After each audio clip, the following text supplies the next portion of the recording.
Bună, dragilor! Bine v-am regăsit la un nou video. După nu știu de cum, sper să v-am păiat bine în el. Nu știu de ce astăzi, m-a întrebat Mica. Vedea că am pensat milioane de pui de zăpadă cover după Nicol. Dar eu am fost pe o scenă adevărată și am cântat. Da. Pentru dacă o să vă arăt înregistrări. V-am arătat și videoclipul, așa că vă rog frumos să dați un like și un subscribe.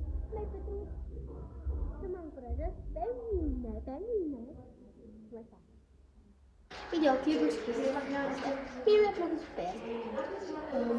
Nu știu dacă sunteți din ea sau din alt oraș, dar vreau să vă spun că am găsit ceva aici, foarte vechi. Cred că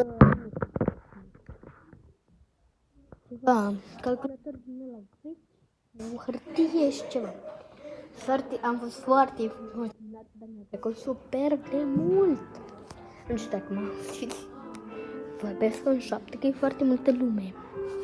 Nu e foarte multă, dar nu vreau să mă aud nimeni. Gen.